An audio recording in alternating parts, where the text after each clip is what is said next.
Morning, Chris. Thank you for taking some time out of your busy schedule and getting involved in our business owner spotlight. Would you like to go ahead, introduce yourself, and tell us all a bit about what you do? Yeah, sure. First, thanks, Scott, and thanks for having me. So, my name's Chris Knight. I'm currently managing director at a division of the Financial Times called FT Locations.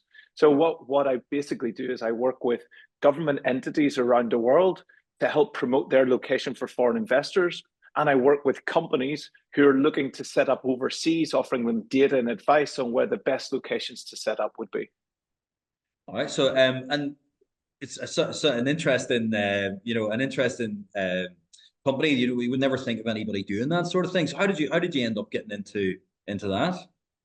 Well, I guess I can give the official reason or the truth. Okay. Um, Yeah. the, the the official Somewhere in the reason middle. is the official reason is I want to help government, so I want to help foreign investment. But the truth, or the closer to the truth, would be I came out of university. I had two job offers. One was from one of the big four consultancies. One was from a smaller consultancy in Northern Ireland, Yeah. in Belfast. But they promised I would get to travel. And when I just come out of university, I was like, well, I'm definitely going to take up the option to travel. And Yeah. then from then that I ended up loving it. And then I've never left this industry. Cool. And when tell me a bit more about it. So, like, who would be your ideal customer? Who's the person you actually want to speak to be able to help the government?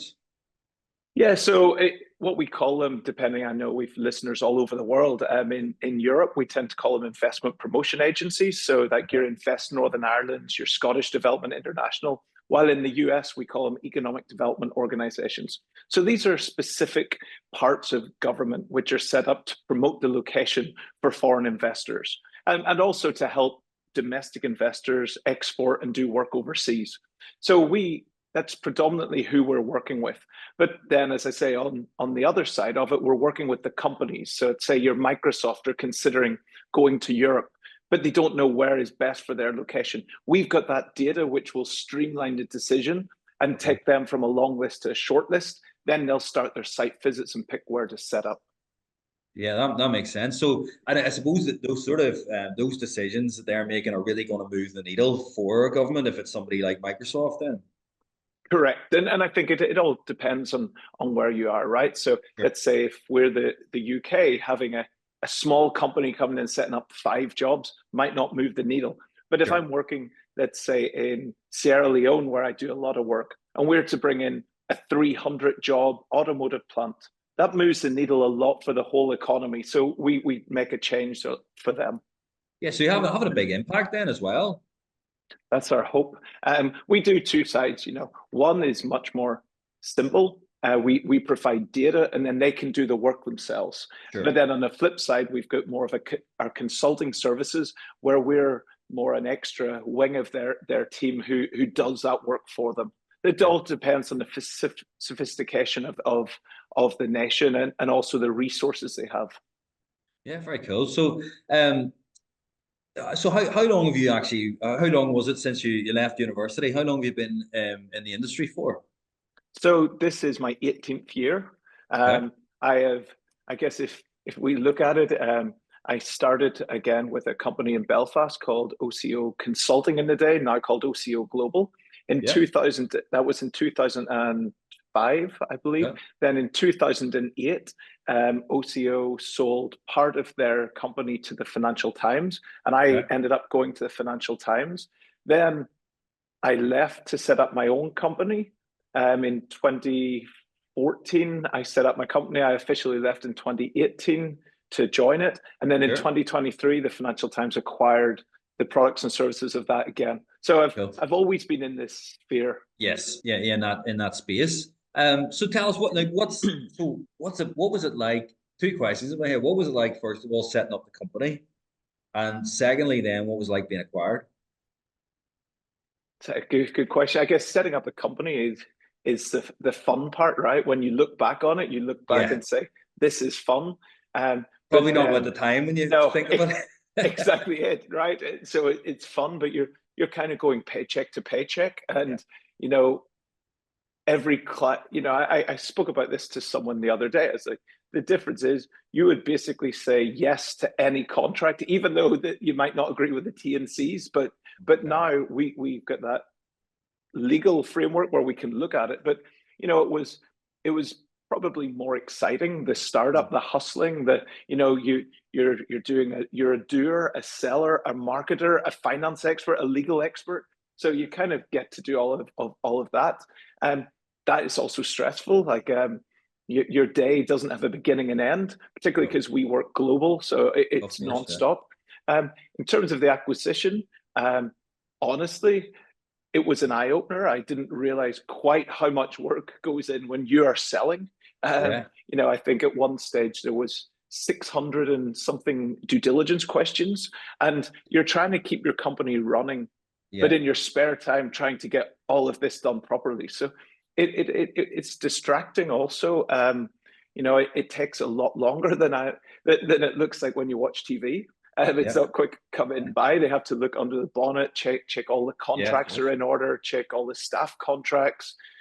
So yeah, I think a lot of learning lessons and we also went through the other side where we acquired a company back in the day. So yeah, there's a lot of learning lessons in that.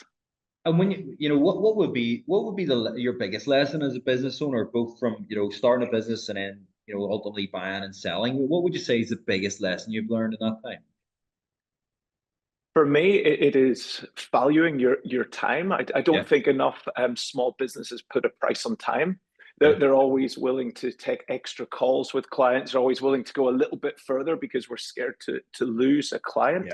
And now I look back, I'm like, we wasted so much time in the hope, of that carrot dangling that we'll win the next contract. Whereas now I look back, I'd say I would value that.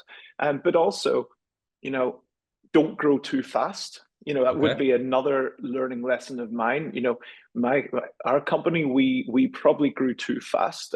We started by getting 2 huge contracts, but the problem is if one of them loses, or you lose one of them, then you're in big trouble. You're much better to go slow and steady and really build the foundations, and then try and secure one of those major clients. That's kind of, if I look back now, we went from 0 to 100 too fast. Yeah. But I mean, what you're saying there goes against the grain. You're saying don't take the revenue and don't put the extra work in to keep the client.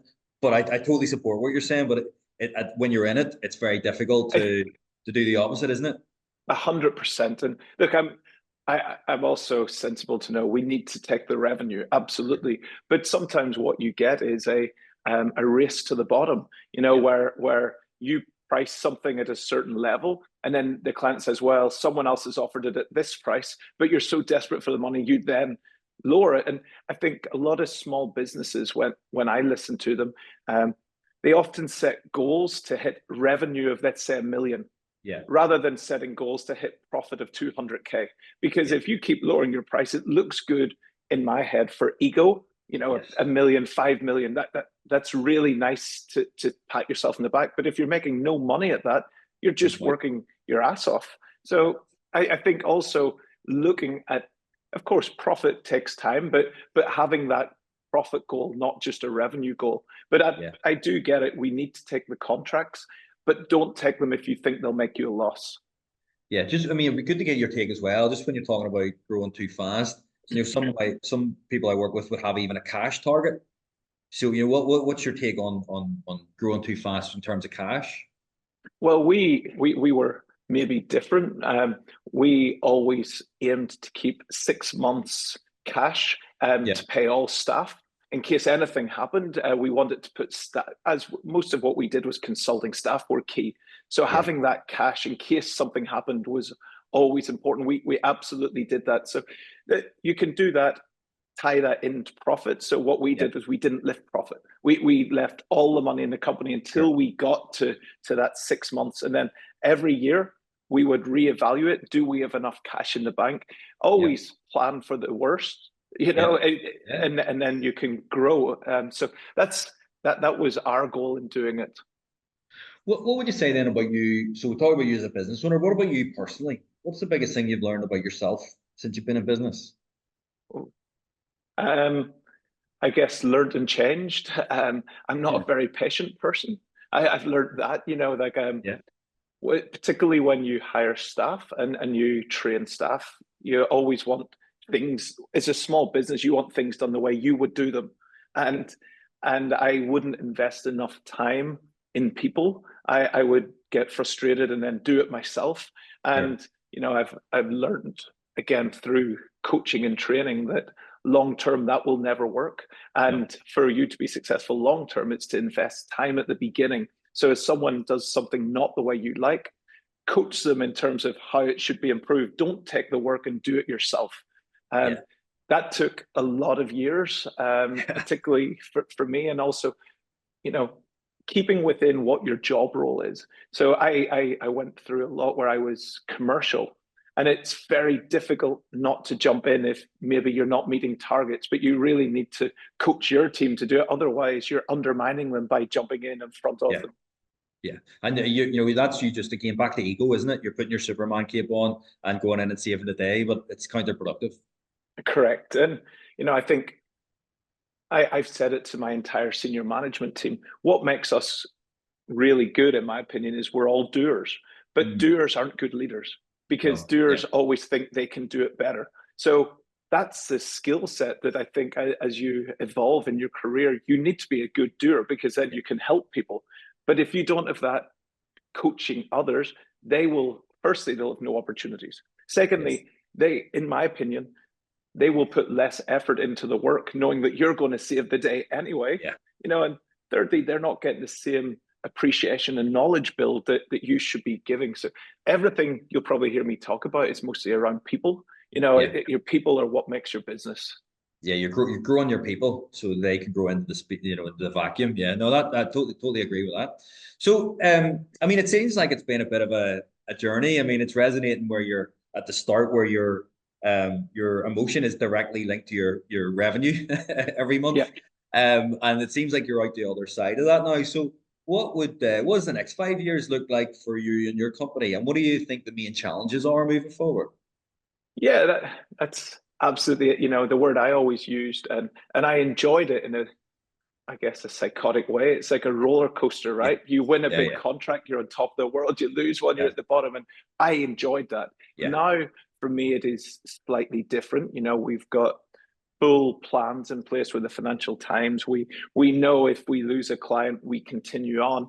And so last year was all about I took three companies and merged them into a new one called Okay. FT Location. So that was something new for me, working on Yeah. branding, working on messaging. The next 5 years, the truth is probably like my goal. We're looking to grow rapidly, but we're looking to do it via acquisitions as well as Okay. growing what we're doing. So Cool. again, telling people my objectives, which are in my head, are like spotting companies we might want to acquire, Sure. how we can work more with, let's say, the auto industry or whatever sector we're looking at. So we're trying to expand beyond. Like I mentioned at the start, we work with government entities, we work with academics, we work with companies, but probably 70% of what we do is government. I Mhm. want to increase what we do with non-government. So Yeah. these are the sorts of goals, but again, it's also with growing the right team because again, you can hire too fast. Mm. Someone once told me a saying which keeps coming into my head is hire, what is it? Fire fast, hire slow. Yeah. And really it always comes into my head to have that next interview. So yeah, we're looking at growth. We're also looking at growth and integration. We're trying to be smarter. So Mm. I'm spending time going throughout the entirety of Financial Times and the owner Nikkei to work out Okay. where can we collaborate more. Where often companies at this size seem to have five people selling to the same person. So why Yes. don't we make the customer's life easier by coming together? And Yeah. that takes time, but that's what the next, I guess, three to 5 years looks like. Yeah. Exciting work. Though, and very, again, very valuable working on the business, obviously, and that collaboration as well. That's people at the bottom compete, people at the top collaborate. Is not the saying? It's true, yeah. Because everyone sometimes people are too obsessed with their own individual targets to think of the bigger company's targets. And sometimes if you take a 10% cut, they take a 10% cut, the greater good the will be we synergy. get an extra contract. But Yeah. it's tough because everyone is day to day told they need to hit their objectives and their targets. Yeah. Again, yeah, it's very interesting work, but when you say that, very, quite tricky work as well. So look, just to finish up then, if you could go back in time and speak to an 18-year-old Chris, what's the one piece of advice you would give him? Great question. There's a few bits. One is, have a goal. Like, where do you want to get to? My goal was always like, oh, I want to work in business. But what is it you want to do? I also think at some stage, and this isn't when I first started, but at some stage, you need to hone in on what the skill set might be. You can't always be a jack of all trades. Like I started as an economist, Yeah. and I thought that was my career. But what happened, truth be told, I went for the promotion interview and I got in there and was told, actually, we give it to someone else already before my interview, but we've got a job in sales. So I fell into sales and fell into this, but I never really had a goal of what I enjoyed the most outside travel. So I tell everyone I hire, when you take on a new job, 60%, 60 to 70% of what you do, you must enjoy. 20% is maybe company stuff you have to do, like CRM systems, expenses. And then 10% is stuff you maybe don't enjoy. But if you're not enjoying 60% of your work, you're in the wrong job. And keep thinking like that you need to enjoy what you're doing as well as the company be happy with what you're doing. Yeah, great piece of advice. And just knowing where you want to go is going to get you there so much quicker, isn't it? Yeah. You'll go this way rather than zigzag, right? Yeah. Listen, really enjoyed that. Loads of cool stuff in there, Chris. I can't wait to share it with everybody. But look, thanks again for taking the time and getting involved. Awesome. Thanks, Scott. I really enjoyed it too. Have a good day.